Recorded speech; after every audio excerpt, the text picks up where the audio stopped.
Hello friends, स्वागत है फिर से आप सभी का हमारे यूट्यूब चैनल में। और दोस्तों, आज के इस वीडियो में फिर से मैं लेकर आया हूँ एक प्रॉपर सेट जिसमें कि आपको इडियम फ्रेज मिलेंगे, एल्टोसैनो मिलेंगे, पीक्यूआरएस जो कि अब एबीसीडी के फॉर्मेट में आने लगा है ना, फिलर है यहाँ पे।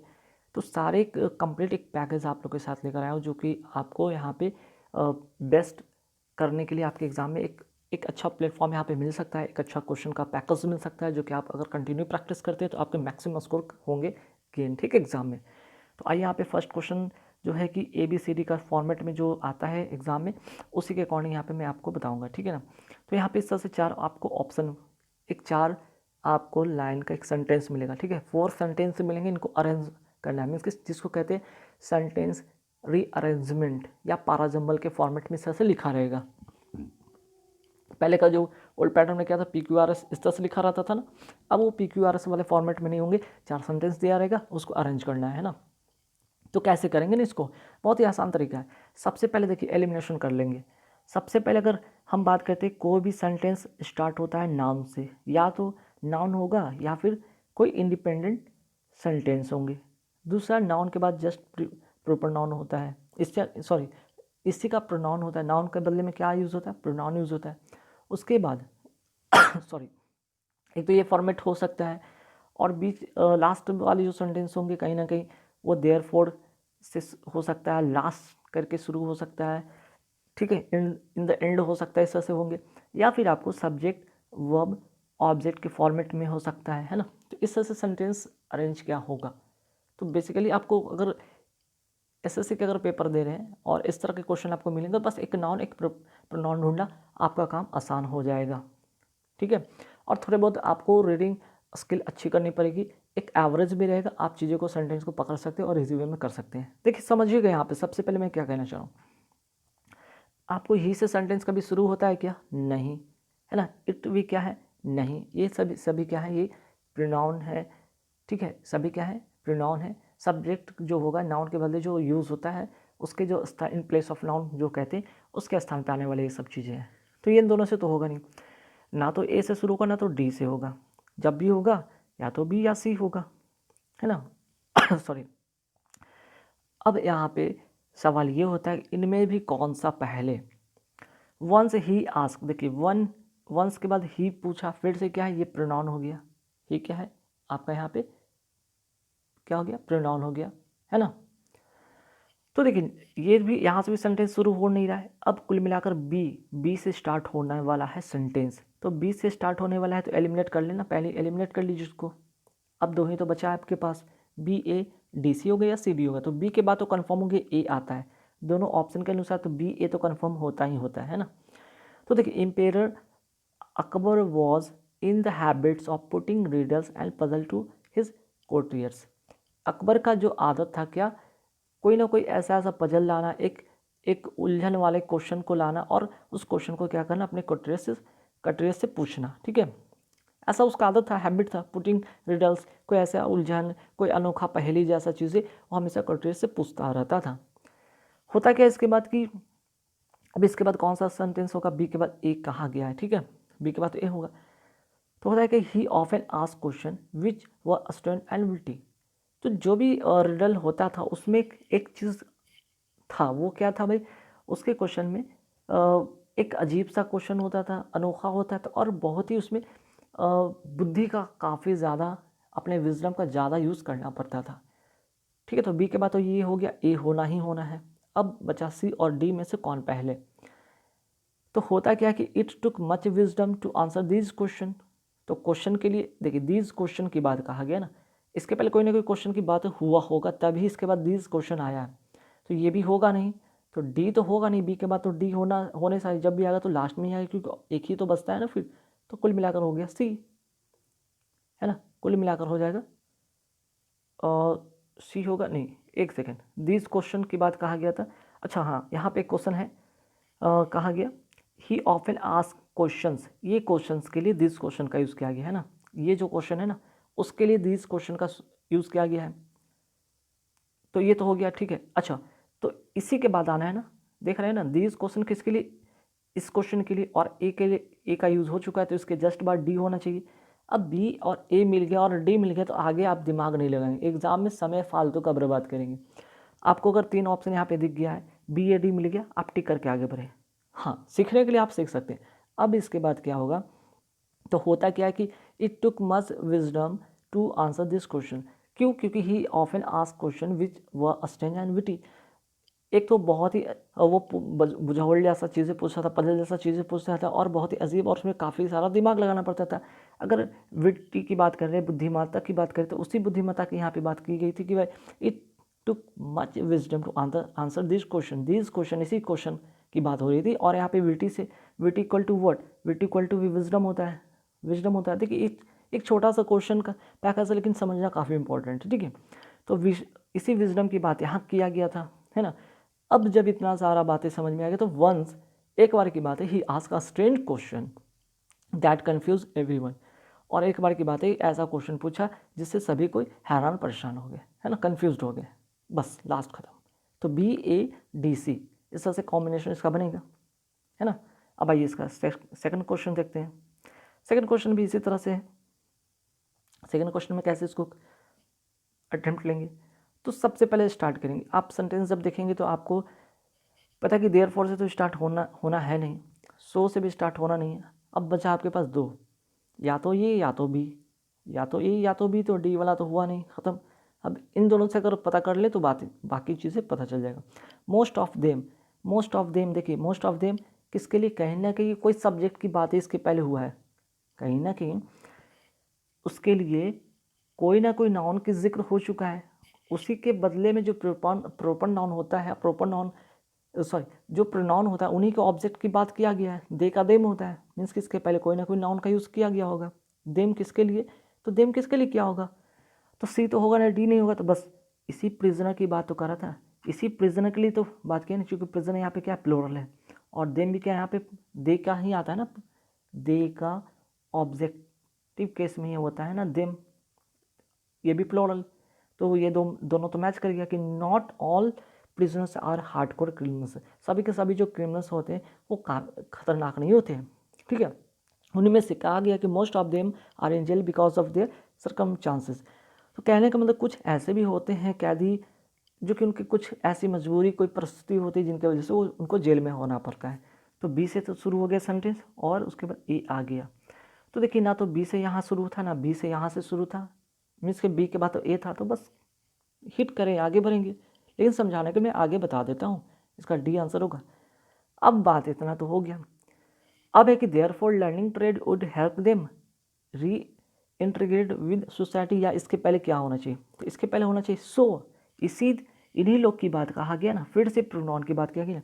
सो वे लोग they deserve a chance to rehabilitate themselves. तो उनको वो डिज़र्व करते हैं, ऐसे लोग जो कि वाकई में वो होते नहीं, हार्डकोर क्रिमिनल्स होते नहीं, बल्कि परिस्थिति कोई ऐसा मुसीबत, ऐसी मजबूरी होती कि उनको जेल में रहना पड़ता है, तो उनको एक मौका मिलना चाहिए। एक वो डिज़र्व करते हैं कि उनको फिर से पुनर्वास के एक मौका मिलना चाहिए, ठीक है। और इसलिए लास्ट में जो हो जाएगा, देयरफॉर से मैंने बताया था, देयरफॉर से लास्ट, सबसे देयरफॉर जो भी होता है वो लास्ट में आता है, सबसे एंड में आता है। तो डी तो लास्ट में होना ही था, तो ऑलरेडी से यहाँ पे होता। तो बी ए सी डी का यहाँ पे कॉम्बिनेशन बन गया। सो देयरफॉर लर्निंग का ट्रेड वुड हेल्प देम री इंटीग्रेट विद सोसाइटी, ताकि इससे इनको क्या होगा, फिर से सोसाइटी में इंटीग्रेट करने का मौका मिलेगा, ठीक है। चलिए नेक्स्ट क्वेश्चन क्या भाई, next question select the most appropriate meaning in the given idiom. Idiom आपको इसमें ढूंढना, 4 ऑप्शन मिलेंगे। तो इडियम का एक ही तरीका भैया मेरे, आप इसको रट लो, पहला चीज़ रट लो। दूसरा है कि कुछ ट्रिक आपको अप्लाई होता है, सभी क्वेश्चन पे अप्लाई नहीं हो पाएगी, लेकिन कुछ क्वेश्चन पे अप्लाई होता है। देखिए जैसे कि यहाँ पे एयर और डर्टी की बात की गई, to air dirty lining in public, to air dirty lining in public. अब यहाँ पे क्या हो सकता है, यहाँ पे एयर की बात की गई नहीं, डर्टी की बात कर रहा है नहीं, लाइनिंग इन पब्लिक की बात कर रहा है नहीं, तो क्या चीज़ की बात कर रहा है। तो देखिए अगर डर्टी का यहाँ पे अगर सेंस देखेंगे तो क्लॉथ से रिलेटेड नहीं है ना, और to air dirty linen in public, तो to continue the complain, complain के सेंस में होगा नहीं। स्टैंड अप एंड फाइट, तो यहाँ पे देखिए चीज़ें क्या है कि बहुत ज़्यादा यहाँ पे नेगेटिव चीज़ें नहीं दे रहा, और यहाँ पे नेगेटिव चीज़ की बात करी ये भी नहीं, तो इसका करेक्ट आंसर होगा A, to discuss private affairs in public. Means कि जो प्राइवेट अफेयर्स की बातें हैं वो पब्लिक में डिस्कस करना, ये अच्छी चीज़ नहीं है। आप अपने जो भी प्राइवेट बातें घर के अंदर करें, पब्लिक प्लेस में ना करें, ठीक है। ये आपके लिए एक तरह से कहीं ना कहीं पॉजिटिव चीज़ें बोला गया इसमें। तो यहाँ पे फाइट नेगेटिव सेंस दे रहा था, टू कंटिन्यू कंप्लेन, कहीं ना कहीं चीज़ें कुछ नेगेटिव सेंस है और डर्टी क्लॉथ से रिलेटेड चीज़ें होगा नहीं, ठीक है। तो ये इसका करेक्ट आंसर होगा। आगे बढ़ते सवाल पे, select the wrongly spelled word. अब यहाँ पे रॉन्गली स्पेल्ड वर्ड आपको बताना है कौन सा होगा। एश्योर होगा क्या, एश्योरेबल होगा क्या, एश्योरेंस होगा क्या, एश्योर्डली होगा क्या। चार यहाँ पे आपको यहाँ पे दिख रहे हैं क्वेश्चन, ठीक है, ऑप्शन है यहाँ पे। तो कौन सा होगा भाई, है ना। तो सबसे पहले आप हल्का सा, मैंने मतलब एक एवरेज रीडिंग स्किल अच्छी होनी चाहिए और आप प्रैक्टिस करते हैं चीज़ आपको समझ में आना शुरू हो जाएगा, वो रिदम आपके बन जाएंगे और सभी क्वेश्चन आपके लिए आसान हो जाएगा, ठीक है। अब देखिए कौन सा होगा। तो यहाँ पे एश्योरेंस जो है ये रॉन्गली स्पेल्ड है। इसका करेक्ट स्पेलिंग होता है कि ASSURANCE होता है ना, ठीक है। चलिए नेक्स्ट क्वेश्चन पे आते हैं, in the sentence identify the segment which content in grammatical error. यहाँ पे एरर ढूंढना है, क्या ढूंढना है, एरर ढूंढना है ना। I visited my friend to whom I had made an appointment, ठीक है। I visited my friend past tense की बात किया गया है और रिलेटिव प्रोनाउन की बात भी देखेंगे तो यहाँ पे पास्ट टेंस का फॉर्मेशन है, सही है। लेकिन यहाँ पे रिलेटिव प्रोनाउन में एक चीज़ था कि टू हुम के जगह पे आपको यहाँ पे क्या करना था, क्योंकि यहाँ पे फ्रेंड कहीं ना कहीं पीपल की बात हो रहा है, लोग की बात हो रहा है, तो वहाँ पे टू ना होकर विद होम होता है, ठीक है। तो ये जाकर यहाँ पे प्रीपोजिशन बेस्ड यहाँ पे एरर था, आप इसे सुधार लेंगे। तो कौन सा पार्ट में एरर था, सी वाले पार्ट में एरर है, ठीक। चलिए नेक्स्ट क्वेश्चन पे आते हैं। नेक्स्ट क्वेश्चन यहाँ पे देख रहे हैं कि the public works department has, ठीक है। द पब्लिक वर्क्स डिपार्टमेंट ये अपने आप में एक सिंगुलर है, तो यहाँ पे सिंगुलर वर्ब का यूज़ किया गया, करेक्ट है, सही है। Propose to construct an elevated corridor which will run parallel to the national highway, has proposed to construct an elevated corridor which will run, ठीक है, which will run parallel to the national highway। लेकिन यहाँ पे एक चीज़ आपने notice किया होगा कि सब्जेक्ट हो गया है, सही बात है, हैज़ भी है, सही बात है, लेकिन हैज़ के बाद तो वर्ब का थर्ड फॉर्म होता है ना। यहाँ पे तो देख रहे वर्ब का थर्ड फॉर्म नहीं है, तो क्या होना चाहिए था, प्रोपोज्ड होना था। ईडी आपको लगाकर इसको पास्ट सॉरी वर्ब का थर्ड फॉर्म बनाना था। तो आपका कौन सा पार्ट में एरर होगा, यहाँ पे चार ऑप्शन देख रहे हैं, ये वाला पार्ट में यहाँ पे एरर था ना, तो ऐसे टिक करेंगे, इस तरह से एरर आता है। पुराने पैटर्न पे तो वो स्लैश बीच में रहता था, वो तो नहीं आता है अब, ठीक है। हालांकि उस तरह से प्रैक्टिस करेंगे तो आप तब भी वही चीज़ें होगा और इस तरह से प्रैक्टिस करेंगे तो चीज़ें वही होगा, आपको बस सीखने से मतलब है ना। नेक्स्ट क्वेश्चन क्या, select the most appropriate antonym. Antonym का मतलब है कि अपोजिट की बात किया गया है ना, अपोजिट बताना है इसका कि इसका अपोजिट क्या होगा। तो देखिए सबसे पहले यहाँ पे तो एंटोसाइनो के आपको वर्ड पावर अच्छे से करने होंगे, रटने होंगे। सेकंड का मतलब क्या होगा, सेकंड का मतलब होता है संक्षिप्त। संक्षिप्त मतलब संक्षेप में, छोटा रूप में, ज़्यादा भारी भरकम नहीं, लेंदी नहीं, तो इसका एंट होगा लेंदी। लेंदी मतलब भारी भरकम, ठीक है। अब यहाँ पे देख रहे हैं कि और भी वर्ड है जिसके बारे में आपको चर्चा कर दो। CURT कट का मतलब भी क्या होता है, संक्षिप्त होता है। TERS टर्स का मतलब भी संक्षिप्त होता है। इसका मतलब नोट करना चाहिए तो नोट कर लेंगे। इसका मतलब अर्थपूर्ण, कोई ऐसा वर्ड जो कि अर्थपूर्ण हो, ठीक है ना, पिथी। चलिए ठीक है, आगे हम बढ़ते क्वेश्चन पे नंबर 8 पे की फिर से अप्रोप्रिएट एंटोनिम, फिर से अपोजिट पूछा गया। एग्जॉटिक का मतलब होता है कि यहाँ पे दो तीन इसका मीनिंग हो सकता है। पहले तो यहाँ पे विदेशी होता है, ये जान लेंगे। विदेशी के अलावा भी और भी चीज़ होता है जो कि एग्जाम पॉइंट ऑफ व्यू से इंपॉर्टेंट है। या तो अजीब हो सकता है या अनोखा हो सकता है ना। तो इसके अकॉर्डिंग अजीब अनोखा मीन्स कि बिल्कुल डिफरेंट। एक्स्ट्रा ऑर्डिनरी कह सकते हैं ना इस तरह से, या विदेशी के सेंस में कह सकते हैं, एक्स्ट्रा ऑर्डिनरी भी कह सकते हैं, एक्स्ट्रा ऑर्डिनरी भी कह सकते हैं। तो इसका जो होगा अपोजिट जो होगा वो होगा ऑर्डिनरी, साधारण सा, है ना। चलिए नेक्स्ट क्वेश्चन पे आते हैं कि select the most appropriate synonym. Synonym का मतलब सेम मीनिंग, है ना। हिंट का मतलब होता है क्या है, हिंट का मतलब होता है पिछला। हिंट का मतलब क्या होता है, पिछला, पिछला भाग या पिछला। तो इसका जो साइनो होगा वो होगा रियर। रियर का मतलब भी होता है पिछला, ठीक है। चलिए नेक्स्ट क्वेश्चन पे आते हैं। Select the word which means the same age group of the word given. Means कि OWS जैसा यहाँ पे क्वेश्चन पूछा गया। A group of singers in A church देखिए एक ग्रुप ऑफ सिंगर्स की बात किया गया और चर्च में उसको क्या कहते हैं, वैसे लोगों को क्या कहते हैं, एक ग्रुप ऑफ सिंगर होते हैं जो चर्च में होते हैं उनको कहते हैं क्वायर, ठीक है, क्वायर कहा जाता है। नेक्स्ट क्वेश्चन पे select the correct indirect form of the given sentence, means कि इसको पैसिव फॉर्म में आपको बनाना है, पैसिव फॉर्म। क्वेश्चन आपको दिख रहा होगा, the gardener has moved the lawn. अब इसका जो पैसिव क्या बनता है, ये जो देख रहे हैं ना ऑब्जेक्ट, ये ऑब्जेक्ट है और ये आपका सब्जेक्ट है। तो ऑब्जेक्ट क्या बन जाता है, सब्जेक्ट, मीन्स कि ये जो द लॉन है कहाँ पे आ जाएगा, इधर आएगा और ये वाला लास्ट में चला जाएगा, ये तो होता है ना। तो द लॉन को तो आगे करेंगे तो द लॉन के हिसाब से तो ये तो एलिमिनेट हो गया। अब यहाँ पे हैज़ एक दिख रहा होगा वो, तो हम लोग जब हैज़ होता है तो उसके साथ क्या ऐड करते हैं, हैज़ के साथ अगर पैसिव फॉर्मेशन में बनाना होता है हैज़ के साथ बीन ऐड करते हैं और वर्ब का थर्ड फॉर्म लगाते हैं। तो हैज़ के साथ विन वाला देखेंगे तो हैज़ के साथ तो यहाँ पे हैज़ है नहीं, इसको एलिमिनेट कीजिए, हैज़ है नहीं एलिमिनेट कीजिए, ये भी कट गया ये भी कट गया, आंसर बी होगा करेक्ट आंसर, है ना। The lawn has been verb का थर्ड फॉर्म है, उसके बाद बाई लगाते हैं और जो भी उसका आपका आगे है ऑब्जेक्ट को रख देंगे, ठीक है। चलिए नेक्स्ट क्या भाई, सेलेक्ट द रॉन्गली स्पेल्ड। अब रॉन्गली फिर से आया है कि इसमें से रॉन्ग कौन सा है, बैरन ठीक है, बैरियर ठीक है, बेरी ठीक है। बैरल मीन्स बंजर होता है और बैरियर मीन्स अवरोधक रोधक होता है। ये बैरल का जो है ना ये गलत स्पेलिंग है, इसका बैरल का स्पेलिंग होता है BARREL। तो यहाँ पे ई वाले पार्ट में एरर था, है ना। चलिए नेक्स्ट क्वेश्चन पे आता है, select the most appropriate meaning in the given idiom. Idiom के बारे में पूछा गया, इसका इडियम क्या हो, throw in the towel, towel में लपेट को फेंक देना, ऐसा कुछ अर्थ नहीं कर रहे ना।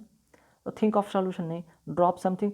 अब थ्रो का सेंस में और ड्रॉप समथिंग के सेंस में तो बिल्कुल नहीं होगा। फेस द सिचुएशन, तो फेस कहाँ से करेंगे, चीज़ों को आप थ्रो करें तो फेस तो कर नहीं रहे, एलिमिनेट हो गया।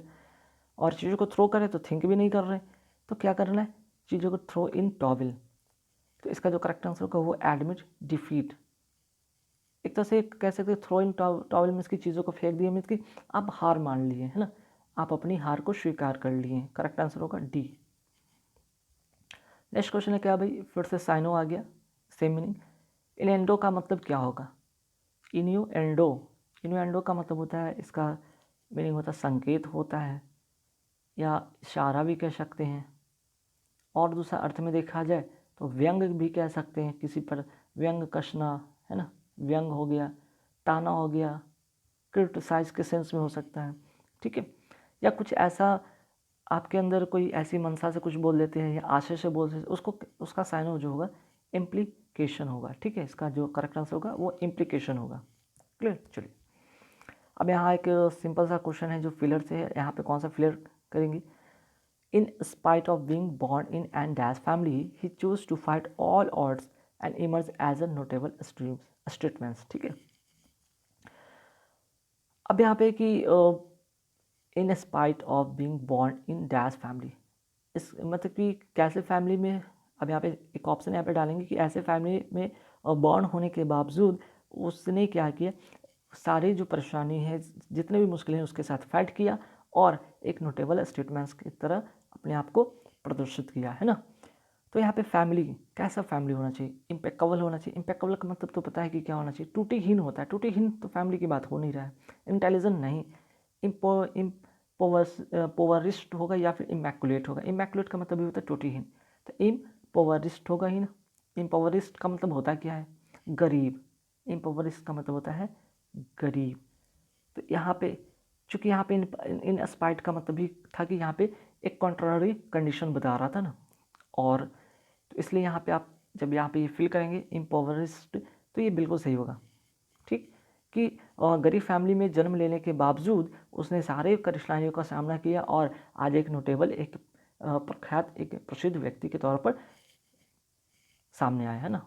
चलिए नेक्स्ट क्वेश्चन क्या है भाई, इनडायरेक्ट फॉर्म में इसको करना है। तो देखिए डायरेक्ट इनडायरेक्ट से भी क्वेश्चन आते हैं एग्जाम में, ध्यान रखिएगा। तो यहाँ पे कैसे इनडायरेक्ट और डायरेक्ट वाले क्यों करेंगे, तो देखिए क्वेश्चन यहाँ पे साफ दिख रहा है आपको, 4 ऑप्शन दिखेंगे। पहला क्वेश्चन में जैसे ही आपको दिखता हूँ पहले तो यहाँ पे आर दिख रहा होगा, आर को कन्वर्ट करना होगा वॉज में या फिर ये वर्ब भी हो सकता है। ध्यान रखिएगा ऐसा नहीं कि सिर्फ वॉज हो सकता है, वॉज भी हो सकता है या वर्ब भी हो सकता है। ये इसके सब्जेक्ट के अनुसार तय करेगा।